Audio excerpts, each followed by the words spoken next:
Hallelujah और यशु यशु बोलने वाले पादरी बजिंदर को तो आप जानते ही होंगे, जिनके के ऊपर देर सवेर काफ़ी सारी बातें होती ही रहती हैं। और इस बार उनके ऊपर जो आरोप लगे थे, अब वो आरोप सिद्ध हो चुके हैं और बताया जा रहा है कि उनको उम्र कैद दे दी गई है।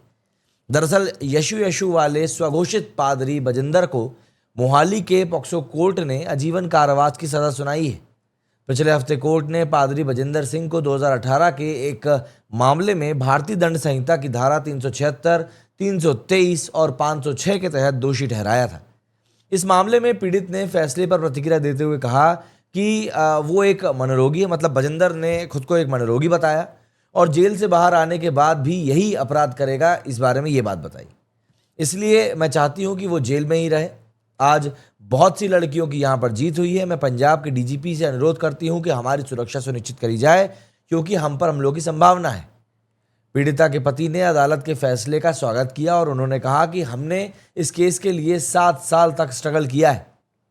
वो पूरी तरीके से अदालत का दोषी है और हमेशा से अदालत को गुमराह कर रहा था और विदेश यात्राएं लगातार कर रहा था, जबकि अदालत के आदेश उसे ऐसा करने की अनुमति नहीं देते हैं। मुझ पर फर्जी एफआईआर दर्ज करी गई, हम पर हमला भी कराया गया। मैंने 6 महीने जेल में भी बिताया और फिर मैंने उसे सज़ा दिलाने की ठानी। हमें न्यायपालिका पर भरोसा था और मैं चाहता था कि उसे कड़ी सज़ा मिले। 6 आरोपी थे, उनमें से 5 पर केस खारिज हो चुका है और पादरी बजिंदर को दोषी करार दिया गया है। हम अदालत के फैसले का स्वागत करते हैं। पीड़िता के वकील अनिल सागर ने मामले में अंतिम सुनवाई वाले दिन अदालत में बजिंदर के लिए सख्त सज़ा की मांग करी। उन्होंने कहा था कि मामले की कंडीशंस के आधार पर इस अपराध के लिए 10 से 20 साल की सज़ा का प्रावधान है। इस मामले में मैं अदालत से दोषी बजिंदर के लिए उत्तम सज़ा की मांग करता हूं, क्योंकि ये व्यक्ति धर्म के नाम पर लोगों को बहकाता है। उसे सख्त सज़ा देना ज़रूरी है और मुझे उम्मीद है कि इसके बाद में इस तरह के अपराधों का सामना करने वाली लड़कियां सामने आएंगी और इस तरह के अत्याचारों के बारे में बताएंगी। अगर मामले की बात करें तो ये मामला बताया जाता है साल 2018 का, जब जीरकपुर की एक महिला ने पुलिस में शिकायत दर्ज कराई थी कि बजिंदर ने उसे विदेश में सेटल कराने के बहाने उसका शोषण किया था।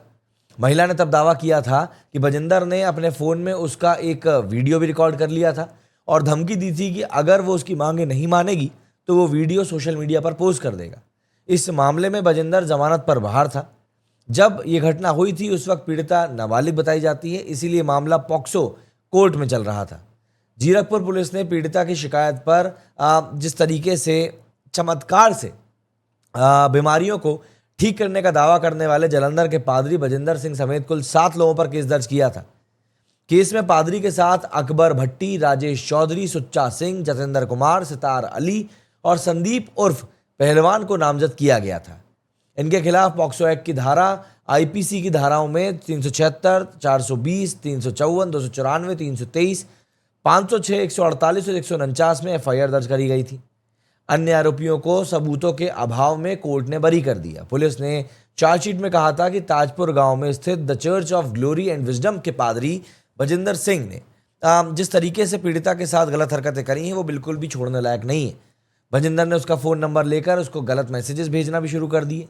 उसे चर्च में अकेले अपनी केबिन में बैठाना शुरू कर दिया, जहां पर वो पीड़िता के साथ में गलत व्यवहार करता था। कपूरथला पुलिस ने मामले में स्पेशल इन्वेस्टिगेशन टीम एसआईटी गठित करी थी।